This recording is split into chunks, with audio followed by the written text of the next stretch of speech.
Shalom, saudara yang terkasih dalam Tuhan. Jumpa lagi bersama dengan saya Pendeta Andi Silalahi dalam renungan hari ini. Sebelum kita mendengarkan firman Tuhan, mari kita berdoa. Tuhan, terima kasih untuk kesempatan bagi kami mendengarkan firman-Mu. Doa kami supaya Allah Roh Kudus menolong kami, sehingga kami dapat memahami firman-Mu dengan baik. Dalam nama Yesus, kami berdoa. Amin. Saudara-saudara yang terkasih dalam Tuhan, firman Tuhan diambil dari Galatia 5 ayat 22. Galatia 5 ayat 22 khususnya bicara tentang buah roh yang kedua, yaitu sukacita. Itulah tema kita juga hari ini. Sukacita. Saudara, buah roh yang kedua adalah sukacita, yang dalam bahasa Yunani disebut dengan chara, dalam bahasa Inggris joy. Rasul Paulus menyerukan supaya orang-orang percaya senantiasa bersukacita. Dalam 1 Tesalonika 5 ayat 16, Paulus berkata, bersukacitalah senantiasa. Semua manusia memang ingin bersukacita. Oleh karena itu berbagai cara atau upaya dilakukan manusia untuk memperoleh sukacita itu. Pada umumnya seseorang bisa bersukacita atau senang karena apa yang diharapkan menjadi kenyataan. Misalnya ketika seseorang mendapatkan pekerjaan atau jabatan, penghargaan atau prestasi tertentu, kekayaan ataupun keluarga yang baik, teman baik, dan lingkungan yang menyenangkan, termasuk ketika mendengar dan menyaksikan hal-hal yang indah. Namun di sisi lain, ada juga orang menikmati kesenangan sementara dalam dosa. Ini ironis memang.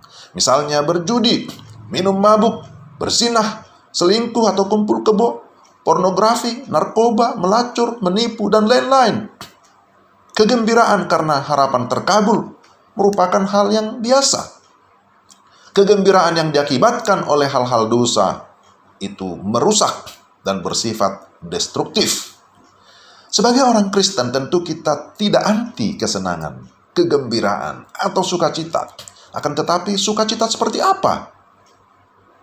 Kita tidak menghalalkan sukacita yang diakibatkan oleh dosa. Karena memang hal itu semu. Dan bukan hanya semu, tapi itu tidak benar. Kita juga tidak hanya bersukacita karena hal-hal yang alamiah atau bersifat materi yang sementara saja. Namun ada sukacita yang bersifat rohani yang berasal dari Roh Kudus. Pertanyaannya, bagaimana agar kita memperoleh sukacita rohani atau sukacita yang sejati? Pertama, pastikan bahwa kita sudah memiliki kepastian kelahiran kembali yang dikerjakan oleh Roh Kudus. Kelahiran kembali secara efektif terlihat ketika seseorang percaya dan menerima Yesus Kristus sebagai Tuhan dan Juru Selamat pribadi.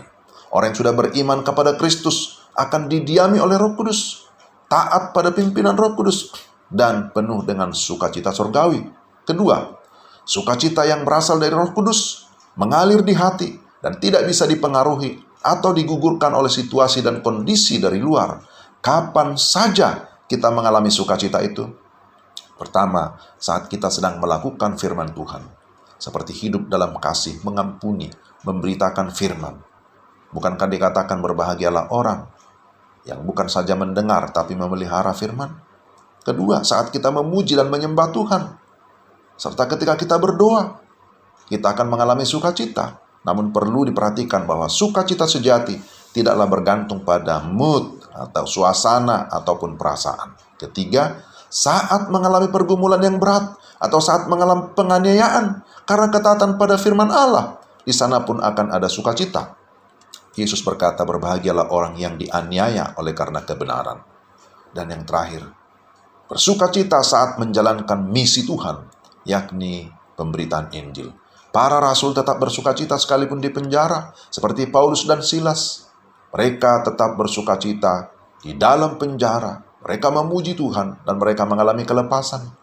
Kesaksian para bapak gereja, para martir atau misionaris, bahwa mereka tetap bersukacita dalam misi Tuhan, sekalipun ada penderitaan, ada kesusahan.